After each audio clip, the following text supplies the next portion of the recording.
Bill later recalled that it all started on Friday evening. It was March, and the weather had warmed up. The trees were blooming, and the lawn was turning green after the harsh winter. He and his wife, Susan Fleming, were lounging on the couch watching some romantic thriller on the flat screen. Over 5 years of marriage, they discovered that they could talk about almost anything. This included politics, religion, current events, and, thankfully, sex. They were opposites when it came to politics. Bill believed that most of the officials were idiots just wanting to tax him to death, while Susan liked their board members. She even exclaimed once about how dreamy he looked in his suit when he was running for president. Bill just shook his head. He thought the asshole looked like the used car salesman he was. Regarding religion, they actually agreed. They were born-again Christians and were lenient towards those who did not believe as they did. Sexually, they were willing to try almost anything. The only thing is about either tried to stay away from anything that might have to do with children. There it was an absolute. Anyway, Bill later thought about their whole story and tried to reconcile what they did to each other and whether it had anything to do with what happened next. Susan cleared her throat a couple of times before pausing the movie they were enjoying. The plot included teases about open relationships and spouse swapping. In the film, the man sought to study other women, but the woman was very hesitant, if not resistant to the idea. Susan bit her lip and then brought up the topic. "Bill, how much do you love me?" Bill sat down immediately. Aside from the dreaded, "Honey, we need to talk," this was the most dangerous question he thought anyone could ask. If he were 20 years old, he might have responded, "I love you so much that I would do anything for you." Instead, at 35, he knew how to guard his comments. "Well, Susan, it depends on a few things. If you want a kidney or a piece of my liver, then I'm ready. I would do this so you could live a full life. If you were attacked, I would intervene before the gunman to protect you at the possible cost of my own life. If you want my heart, baby, you already have it. Why do you ask?" He was already afraid of the possible answers, since this question usually implied doing something that was completely contrary to the moral code of the person being asked. Susan a few moments chuckled and muttered before trying to sell softly, "You know that I love you more than anything in the world. If you needed anything, I would move heaven and earth to help you. I would do anything for you. That's why I believe you would do the same for me." Bill knew that we were not talking about something like a new pair of very expensive shoes or a handbag. This will be serious. He indicated that she should continue. "I have the opportunity to expand my horizons through work. This will require some overnight travel and even a few nights when I'm here in town.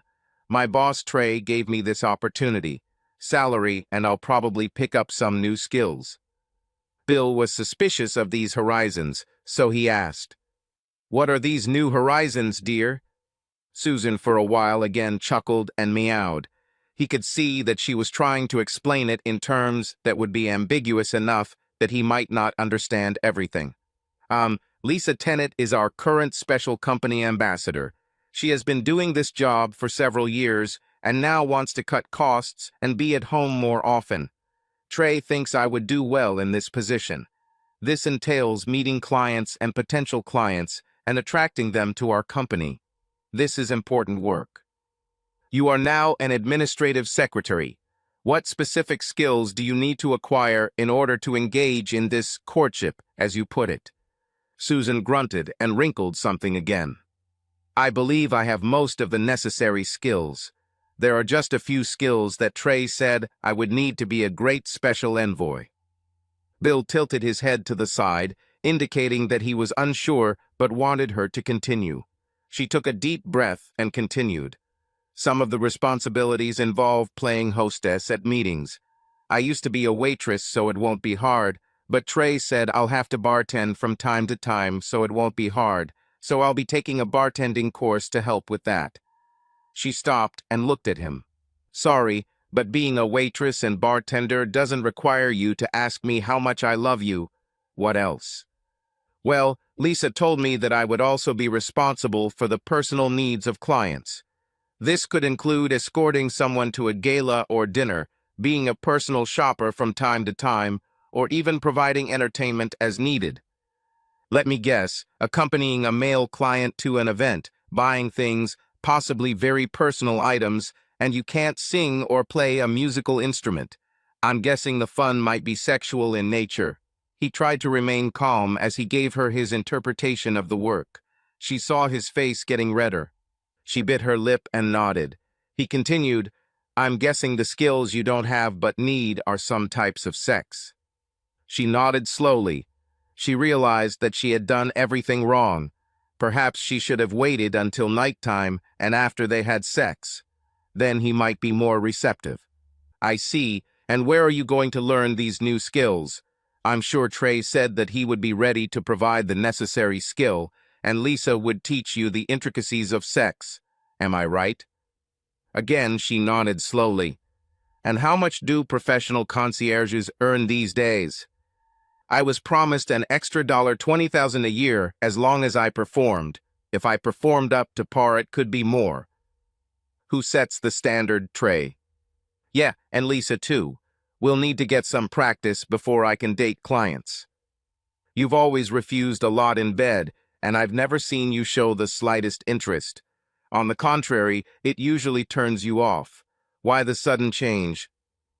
Well, Trey told me how much he and his wife enjoy it, and Lisa said she loves it too, and the customers go crazy about it. I'm a little curious. Bill went in a different direction with his questions. So how long have you and Trey and Lisa been practicing so far? Susan pulled back. Obviously, she wasn't expecting this question. She hesitated again and chewed her lip. Lisa and I kissed several times. This is all? Yes. Do you like women? Susan was indignant. No, what do you think? Bill attacked. Yes, if you get paid, it's when it's due. You should act like it's the nicest thing you can do. Susan was furious and upset. Why does Bill behave this way? First, he's clearly upset that she's even considering a new job, and now he seems upset that she's so hesitant. What does he want? And what did you do for Trey so that he thinks you want this job? She blushed with embarrassment and nodded. When did you do this? Today? Yesterday? She whispered, last Friday in his office. It was right after he asked if I wanted the job. So, you've been silent for almost a week about what happened in the office. What else did you do and when? She didn't answer him. And when are you meeting your first client? Tomorrow. She nodded. So why are you asking my permission to do this? It's obvious that you've already decided that at 36, you've accumulated all the skills, well, almost all, necessary to be a professional woman of easy virtue. You're going to train to get back your 25-year-old self. Summer body, or will you go with an almost medieval female figure with a little bulging belly? She had to admit that she didn't know if she needed to work out to tone her body. She got used to her body, just as she got used to Bill's body. He also had a small belly. When asked about permission, she replied, I thought if you love me enough, you'll let me spread my wings a little. You'll also enjoy the new skills I'll learn. And Lisa said she'd love to come here. If you notice, I'm not happy about any of this. He stopped. I guess it's too late to say no, isn't it? She nodded. Well, do what you think is right for you. I won't ask you to do what's right for me and our marriage, since that's obviously not your priority right now. Susan began to cry. It didn't go the way she imagined. She truly believed that Bill loved her enough to allow her to explore and expand her horizons. Finally, she stopped and sobbed some more. Can we just go to bed and think about it? I wanted to make love to you tonight, of all nights, but now I guess it's impossible. Finally, you got something right. I am so far from the thought of making love to you that you can be my grandmother, but with less feeling. As for sleep, I'm too excited right now. I advise you to go and rest. I think you'll need this tomorrow when you start your new career. When she looked at his face, she knew that further discussion was impossible. She nodded and slowly stood up. She was now acting like an old woman. She slowly walked from the living room to the bedroom. As soon as she took off her outerwear, she collapsed on the bed and began to cry again. Bill looked at the flat-screen TV. Suddenly, romantic movies started to irritate him. He pressed a button to switch to a sports show. He didn't care what he was watching. Even women's hockey would be better than what was included. He poured himself a large glass of whiskey and sat down to consider his immediate future. It didn't look very good. After a while, he took out a notepad and started making a list. He was a very organized person, and lists helped him stay organized. Finally, he got drunk enough and depressed enough that he slowly got up and went to bed. They only had one bed in the house. The other bedrooms were to be refurbished as needed when Susan became pregnant. He figured her new job would put an end to that dream too. He took off his jeans and shirt and lay down next to his prostitute wife. She finally fell asleep, and it only took him a few minutes to pass out. The next day was Saturday, not one of his usual work days, and, until today, not one of Susan's work days either. He got up and got dressed. Susan was still sleeping. She didn't even notice that he wasn't in bed. He shrugged. First, he needed Tylenol and water. He's not used to drinking. In fact, the bottle of whiskey he tried to kill last night was over a year old and more than half full. This was no longer the case. He chuckled at this. Will he become drunk now? He shrugged at his own mental question. He ate some cereal and then found his list. He squinted, trying to read the last few paragraphs before discarding them. It wouldn't be in his best interest to pull out a gun and shoot her. Some other ideas made sense and required further exploration. First on his list was finding a new place to live. He had no intention of staying in this house when his wife returned from her first date. He called a property manager he knew. This manager was an old friend and was ready to help his friend. He had several suggestions that would be suitable for the first time. Bill met with him and chose the second of the proposed places as his temporary home. His friend knew of a moving company that could be at the house immediately after Susan left and pack his things in no time. He could have been completely moved by that same night. Bill nodded and thanked his friend before heading back into the house. This was no longer his home. Susan got up and took a shower. She asked about his feelings about her new job. He shrugged and simply replied that if that's what she wanted, he couldn't stand in her way. She jumped up and hugged him. She later realized that he never hugged her back. She said that she was late, so she needed to get dressed quickly and went to do it. He turned on the TV and tried to get carried away with the game, but couldn't. When she came out looking very nice and attractive, he pretended to be too engrossed in the game to give her more than the usual wave as she hurried away. She told him she loved him, and he just muttered back. As soon as her car left the garage, he jumped up and took action. He called a moving company and began gathering everything he could remember to take with him. He pulled various pieces of furniture into the center of the room and stacked them. He then grabbed a suitcase and some containers to fill with his clothes. In the process, he attacked a new bottle of whiskey he had purchased while he was out of the house. A sip here, moving things there, and another sip. Soon the level of whiskey dropped, but he did not feel drunk. The movers arrived, and like a hurricane, his belongings were packed and moved from the house to the truck. His tools were also taken away. His weapons, which he purposefully did not touch so that there would be no accident, were also packed, and soon he looked around and saw just a familiar house, but not his house anymore. It was like a stranger's home. He looked at his list again. It said that he was going to leave a note explaining why and what he was doing. He decided not to do this. He took out his phone and blocked Susan's number. He then called a taxi and went to a furniture store to buy the necessary furniture, including a bed. He knew he was too drunk to drive, so he left his car. He could pick her up on Monday if necessary. Finding a simple bed and mattress and a couple of other things, he arranged for them to be delivered to his new home. When he arrived there, he continued drinking while putting things away. He noticed that alcohol can really help with routine work. He felt that this was a great discovery in life, so he took another drink for himself. Finally, he felt he was done and collapsed into his chair and immediately fell asleep, or lost consciousness. He later realized that he had severe neck pain when he woke up, and his back hurt from the wrong position. He stumbled to empty his bladder and then collapsed into his new bed. The next morning, he woke up and regained consciousness. He took more Tylenol and drank water to ease the headache and decided not to drink anymore. Drinking alcohol was fun, but the hangover was hell. He should have gone back to his usual rare cocktail and left it at that. He spent the day trying to figure out where he put everything when he was drunk. It was a long game of hide and seek. That same morning, Susan woke up. She was in pain all over and felt very foggy. Trey said there would only be a couple of clients at this first meeting, but instead there were almost a dozen people there, including Trey, her boss, who also demanded his share. Most of the men were over 50 and overweight, not what she imagined lovers to be. The women were also older and not very attractive. How did Lisa endure this for so many years? She rolled over and opened a blurry eye. Her head hurt, but she didn't drink so much wine that she had a hangover. They could have slipped something into her drink. She remembered feeling great affection for them all at first. She was still in the hotel room and alone. She was also on the floor, naked and cold. She sat up slowly. There was a knock on the door. It was probably the noise that woke her up.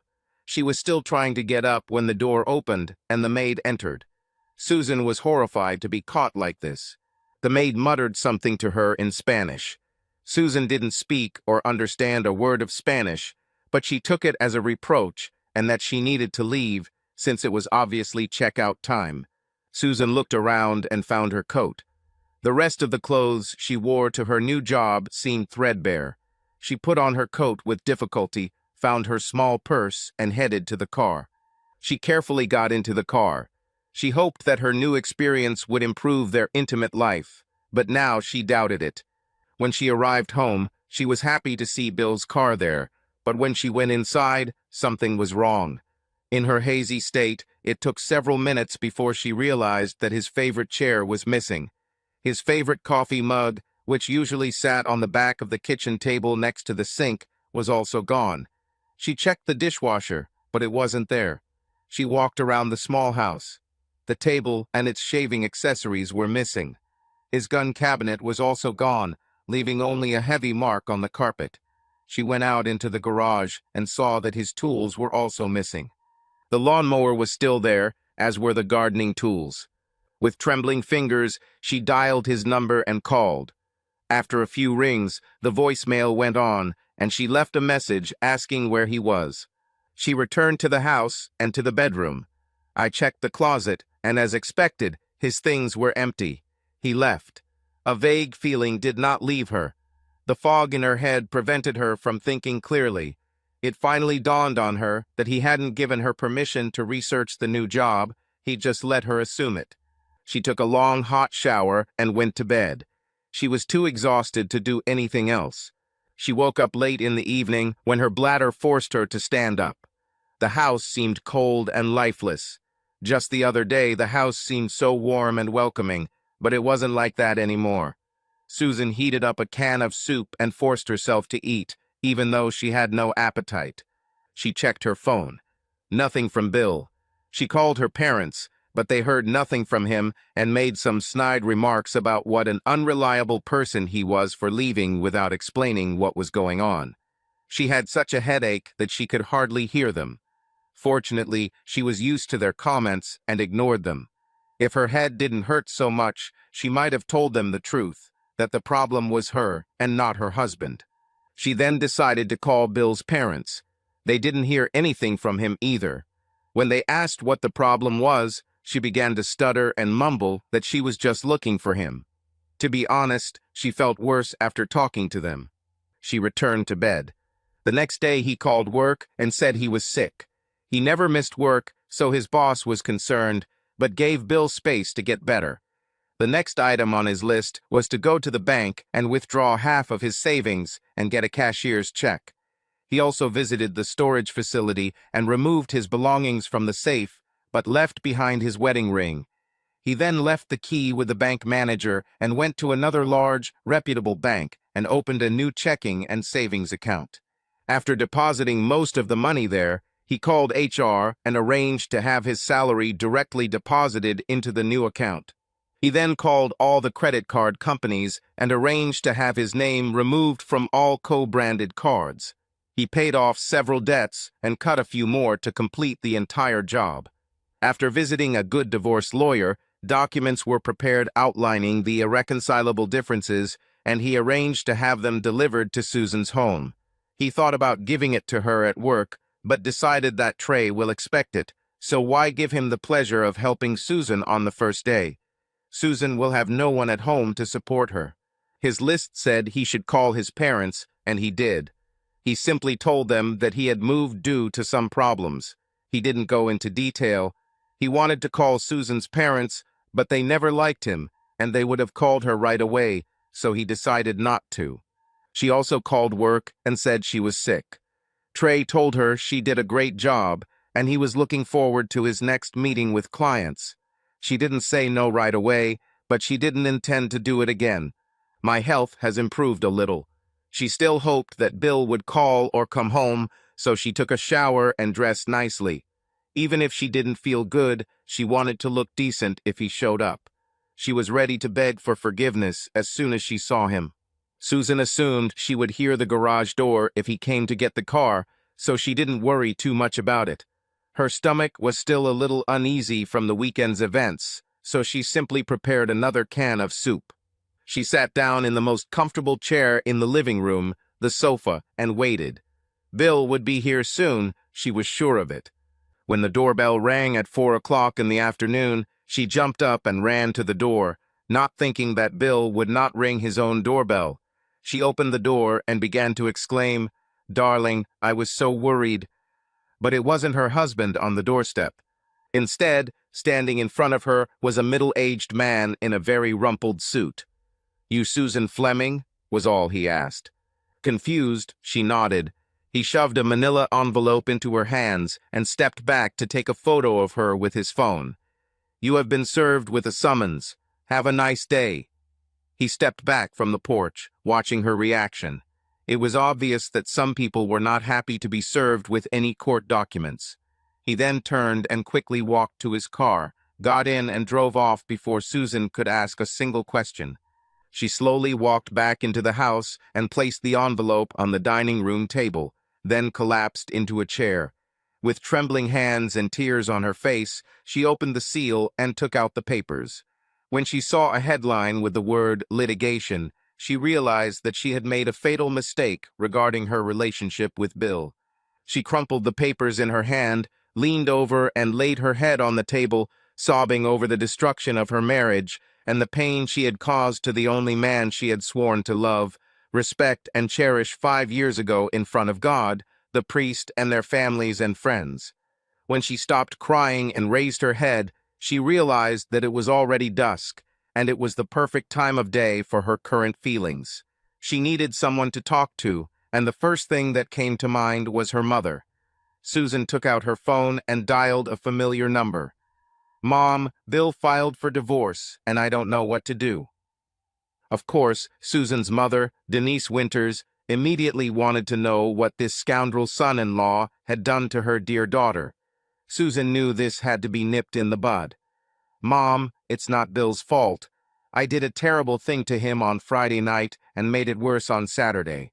When I got home on Sunday, he had already moved. I can't reach him to explain how stupid I was." She then had to tell the whole story because her mother didn't believe Bill was innocent. "Mom, stop blaming Bill for this. I finally told him on Friday night that I have a new job at work. I've been promoted to special envoy, and that includes some travel and late evenings. Bill wasn't happy, and then I had to fully explain the functions of the job." She stopped. How to tell your own mother that you have agreed to become a corporate woman of easy virtue? Denise was still angry with Bill. "Why should that make him move? Does he have a fragile ego because of your success? Are you making more than him now? Are his little feelings hurt?" "Stop it, Mom. It's not Bill's fault. My new job is to have sex with clients, men and women, to make them happy. I thought Bill's love for me would allow me to do that. It was a disaster on Saturday night. They addressed me as trash. Perhaps a paid woman of easy virtue would be treated better. I can't feel more humiliated than I do now." Denise was shocked by what her daughter was telling her. She still couldn't let go of the idea that Bill could be the cause of this whole disaster. "Your terrible husband was so bad in bed that you had to look for good sex somewhere else? I'm sure it's his fault." Susan defended her innocent husband. "No, Mom, it's the other way around. Bill and I have such a good sex life that I thought that anything I did would make it better, not worse. I thought stories about how every man and woman had sex with my love, there will be wonderful bed stories. It was hell, Mom. It was disgusting and humiliating, not the romantic adventure I had imagined. As for money, it would pay better, but not as much as Bill brings home. And Mom, it was just sex for money. Bill never agreed to it or forbade me because I had already made the decision to do it. I devalued Bill and our marriage, and now it looks like it's over." She fell silent for a few moments. Luckily, her mother was smart enough not to say anything. Finally, she continued, "Mom, his car is still here, so I know he'll come for it.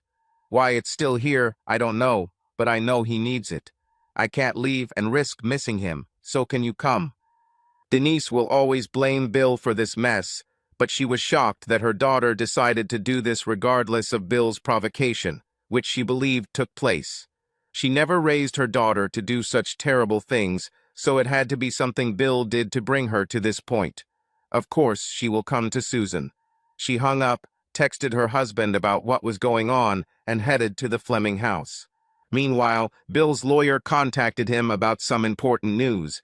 He contacted Susan's Human Resources Department and discussed the special envoy position with the department head. He learned that such a position did not exist and was in direct violation of the company's employee moral character policy. The HR manager was going to call the CEO and inform the board of directors about what Tree Tanning was doing. Bill's lawyer advised him to file a lawsuit against the company and against him personally. Tree Tanning for alienation of affection. Mr. Tanning must feel the pain that Bill and Susan are feeling. Bill told him to take action. He really didn't want any money from this incident. He felt they would all be tainted and might make him feel like a prostitute, but they could be donated to a domestic violence shelter, perhaps even a prostitute rehabilitation shelter. It actually made sense to him. Now what to do with his car? It was late, so Susan was probably at home, and he couldn't go home now. He sat down and thought about it. It finally occurred to him that it was a leased car, and there were only a few months left before the lease expired. He was thinking about buying out the contract because he liked the model. One call, and it was agreed that the company would pick up the current model and deliver the new one to him in the morning. A few minutes later, a dealership representative was at his door to pick up his key and alarm fob. Susan and Denise were sitting on the couch when the doorbell rang. Susan cried again, trying to convince her mother that Bill was not to blame for all this and that she alone was responsible for what was happening. Denise told her to just sit and drink her hot cocoa while she went to the door. Denise really hoped it was Bill at the door. She was going to scold him if it was him. When she opened the door, she was surprised to see a stranger. It took a moment to change the record and mutter, "What can I do for you, young man?" "I need to access the garage to pick up Bill Fleming's rental car. I have his key, but I don't have the door remote. Can you help?" Denise called Susan to the door. It was completely unexpected, but since the entire day had been a wild and unusual experience for the two women, it shouldn't have been surprising. As Susan approached the door, the young man again explained his mission. Susan questioned him for a few minutes before realizing he was just a pawn in this game and went to open the garage door for him. He thanked her, waved to his colleague who was waiting at the curb, and pulled the car out of the garage, quickly driving away. Susan now realized that Bill had thought of almost everything. He got in his car without coming home. He moved spontaneously and didn't leave a note. She wondered if he had withdrawn the money and went to her laptop to check her bank account. Most of the money in the checking account was there, but half of the savings were gone. She would need to check the safe as the documents for the certificates of deposit were kept there, but she had a feeling that half would be gone. She went back to the divorce papers and checked the division of assets. There you have it, a 5,050 split. The house will have to be sold, or Susan will have to buy out her share of it. Bill agreed to deposit money into a checking account every month to cover half of the mortgage payment until the house was sold. Now she could only hope that Trey wouldn't fire her when she told him where he could shove his special envoy job, because she needed to keep making money or she'd be on the street in 6 months. Finally, she decided to go with her mother and stay at her old family home for a few days, where she would have someone who could support her. The house she shared with Bill was too cold and lonely. Susan and I spent several difficult days at work. When she arrived on Tuesday, she was greeted by a human resources representative and taken for an interview. When they finished, she was shaking all over.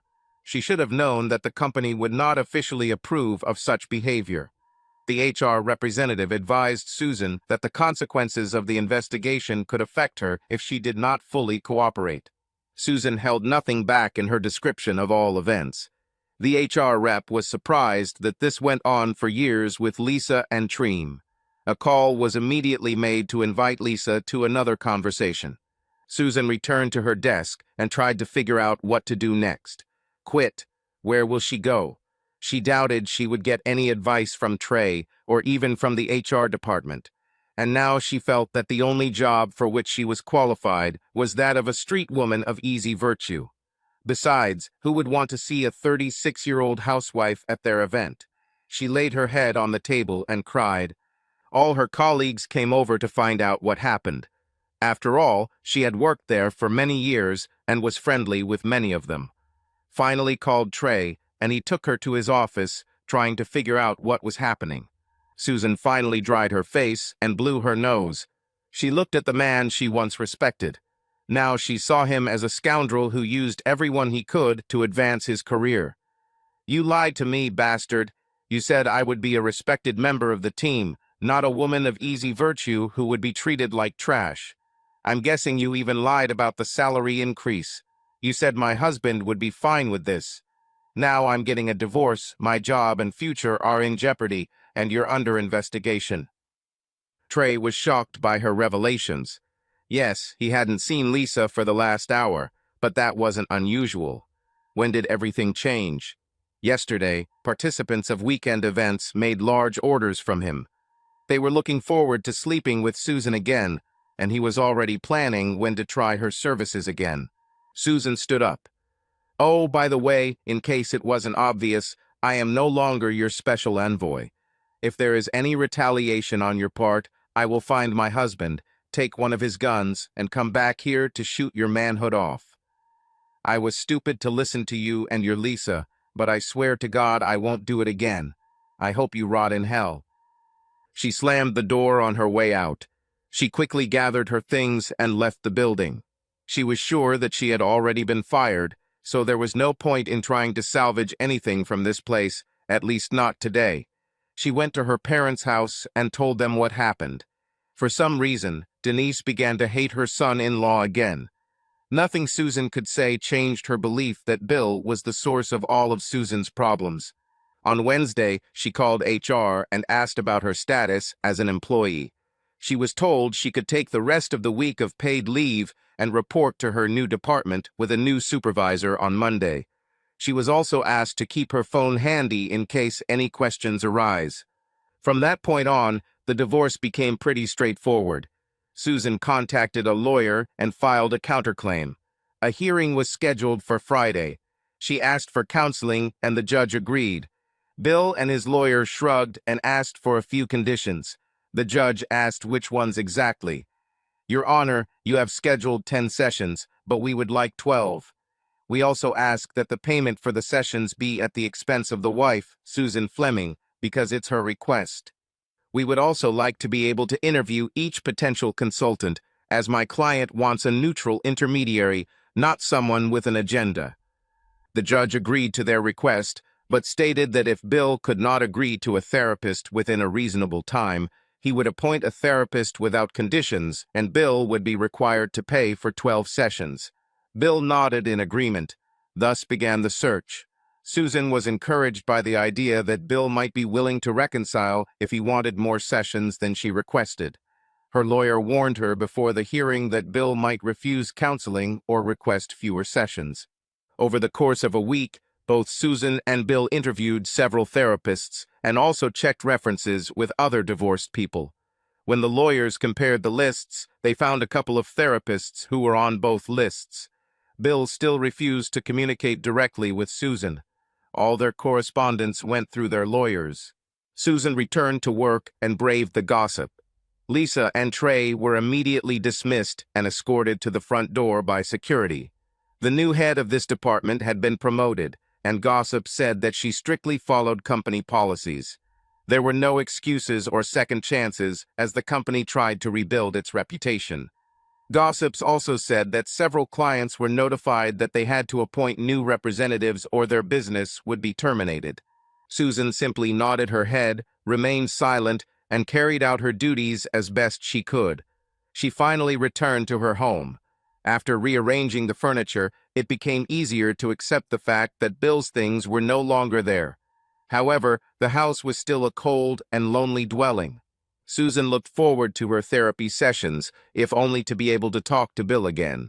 She needed to make him believe that she regretted her mistake and understood how much it had damaged their relationship. Her sincere desire was to restore her relationship with Bill. Then came the first session. The therapist, June Wilson, was a mature woman in her 50s. She was an active therapist and also taught at a local university. Although her work was not published, she was trusted and respected by many of her colleagues in the field of marriage therapy. Her straightforward approach to problems appealed to many men, even if they themselves were to blame for their actions. Susan came to the session first in her quest to mend her relationship with Bill. Her husband arrived exactly on time. The two sat across from each other and filled out a questionnaire about their family life, personal history, and the specific events that led them to June, as she preferred to be called, rather than Dr. Wilson. Then came that awkward meeting. The couple sat a few feet apart as they waited for June to review their profiles. She then set them aside and began asking questions to fill in the gaps. She started with family stories. Susan answered first. I was born here and raised by my parents. Many of my friends grew up in single-parent or mixed families, but I had never been in that situation. My dad and mom both had good jobs, and we went on vacation every year. On my 16th birthday, I got a car and dated a guy, Frank. We dated for another year before we broke up. I went to college here and graduated with a bachelor's degree in business administration. I work at Total Corporation as a junior executive. I've been working there for almost 10 years. About 7 years ago, I met Bill at a party. We hit it off immediately and started dating. At that time, I was quite serious about another man, but almost immediately broke off the relationship with him. I realized that I liked Bill more than any other man I had ever met, even if we had just met. We dated for a long time before we started having sex, but it was worth it.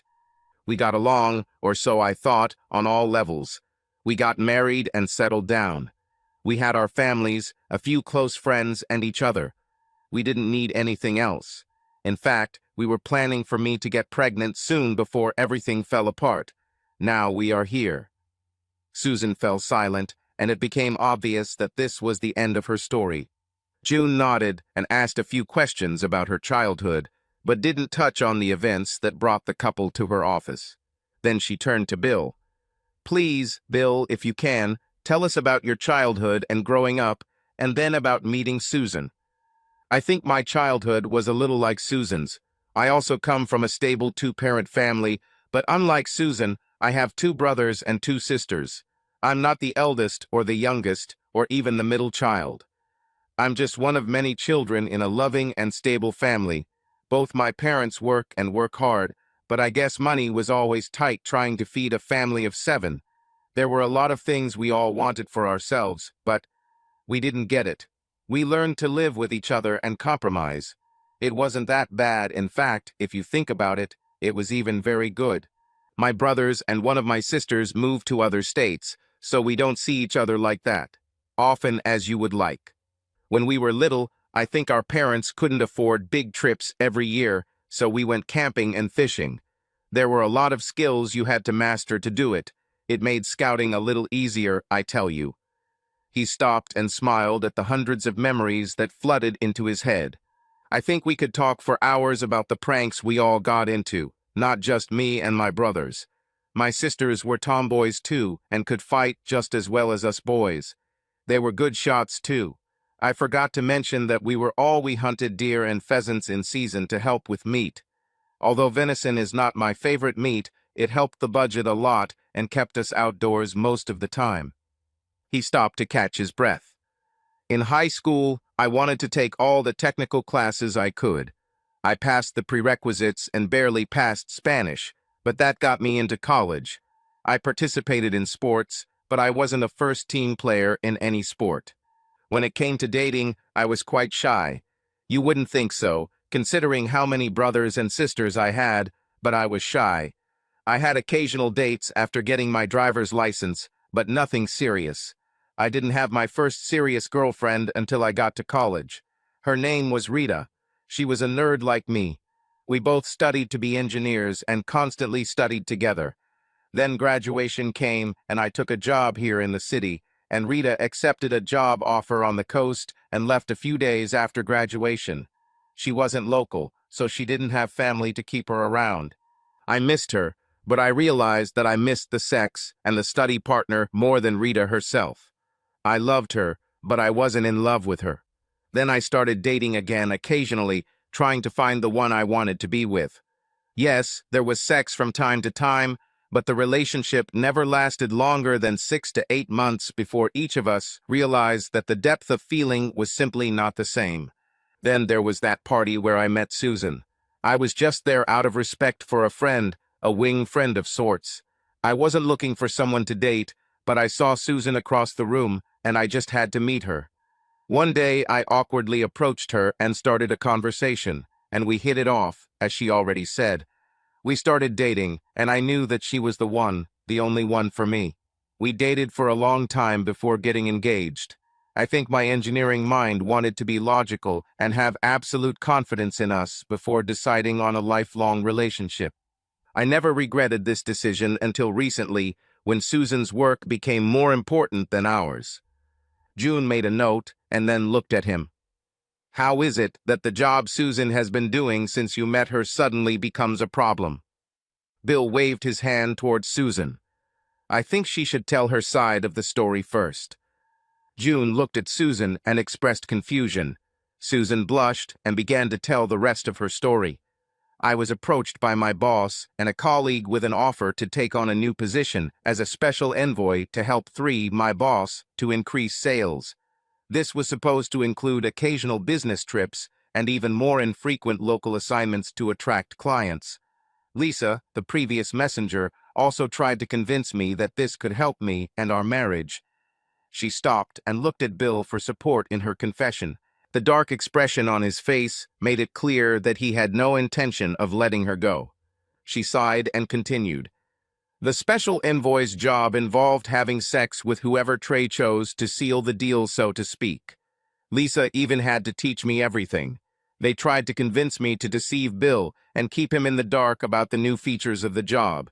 But I decided to talk to Bill and get his consent to do this because I fully believed in the idea that it would help my career and at the same time spice up our sex life. She stopped and looked at Bill again. The expression on his face did not change. She took a deep breath and continued. I started the conversation that Friday night by asking him how much he loved me. After he told me he was willing to give his life to protect me from danger or give me a kidney or part of a liver so I could live, I believed that he would eventually agree that my new job would be good for us.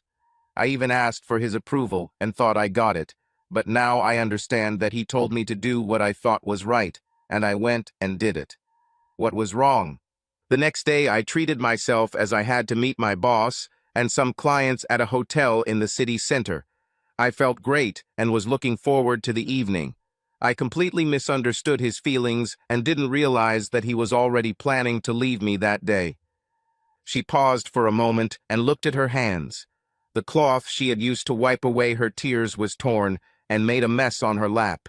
She took a moment to clear away the scraps before continuing. When I arrived at the hotel, I discovered that there were not just a few clients, but men and women. They were older and out of shape. They treated me like a cheap woman of easy virtue. I realized then that my boss was thinking about me and what the clients think of me. I'm just a woman of easy virtue. I had no value. I was just a piece of meat that was used and thrown away. I got up when the maid started cleaning the room and went home in only my coat.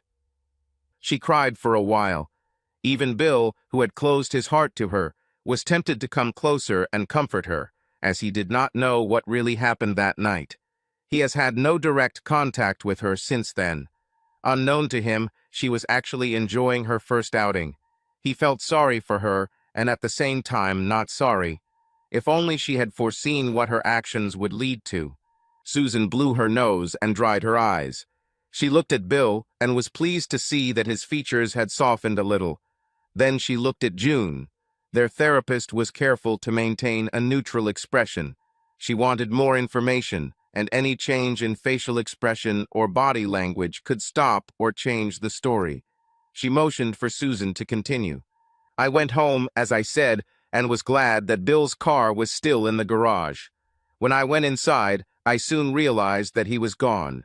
His favorite chair, his clothes, his mug, his shaving supplies, his tools, everything disappeared. He left. I tried to call him, but he didn't answer.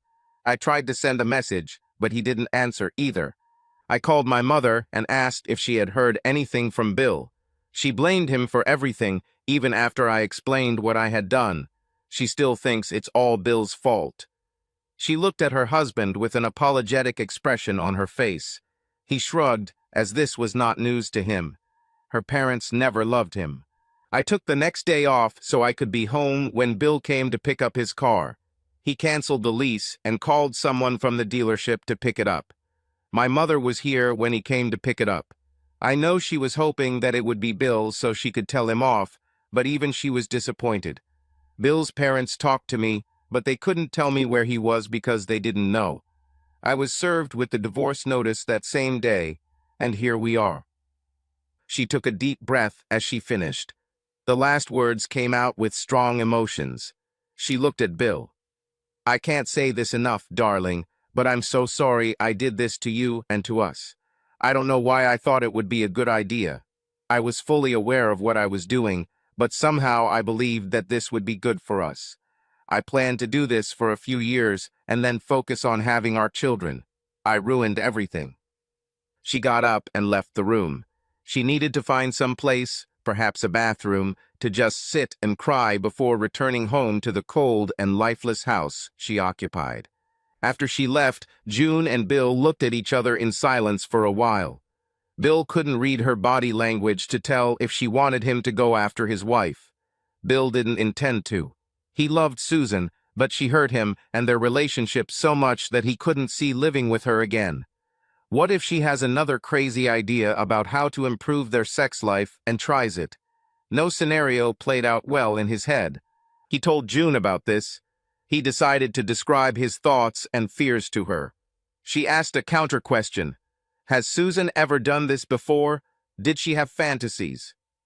Bill should have answered no to the first 3 questions, but about Susan's fantasies he stopped, thought for a moment, and shrugged. June indicated that their time for the first session was over. She gave Bill homework regarding his thoughts and feelings about that critical weekend. She assured him that Susan would receive the same assignment, although she had already stated her thoughts about it all a debacle. June also told Bill that she was going to take a deeper look into why Susan thought it was a good idea from the start. He nodded in agreement and stood up and left. The work continued. Bill was offered a settlement of his lawsuit against Susan's company for alienation of affection. He agreed and directed his lawyer to anonymously transfer money to various local and regional agencies dedicated to helping victims of domestic violence. He also helped fund a local law firm specializing in domestic violence cases, as many of their clients were too poor to afford adequate representation in the fight for justice. Susan was pleased with her new position. There have been very few rumors about her role in the scandal that caused Tree Munson and Lisa Tennant to lose their jobs. She explained this by the newness of her position. She still felt lonely returning home, but hoped that therapy sessions would help her and Bill become closer again. June changed some of their sessions together to private sessions, mostly with Susan. She sought progress in understanding Susan's motives in accepting the position of special envoy, and then, instead of the usual hiding of activity, trying to get Bill's approval for extra-familial sex. Susan had to admit that being an only child made her feel privileged, a feeling she carried into her marriage. On a subconscious level, she believed that any decision she made would be automatically supported by Bill. They were so compatible that there was never any serious disagreement or discussion of serious topics. At least she now understood how much her behavior had damaged their relationship and what the consequences might be. She still hoped that divorce could be avoided. Bill also had several private sessions with June. He laid out his reasons for his behavior and his expectations for the marriage. Although his expectations were not unusual, June pointed out that he and Susan never sat down and fully discussed their goals, wants, and needs. Once again, their natural compatibility worked against them. Both thought the other was on the same page regarding their life together. June also explored Susan's parents' hostility towards Bill. Although they were not her patients, they played a role in this event. The fact that Susan's mother still blamed Bill for her behavior was troubling. In the future, whatever it may be, Denise's constant reproaches will become a constant problem for Susan. Bill asked Susan out on several dates to see if they could build a relationship again. The dates went well, whether it was dinner, dancing, or watching a movie.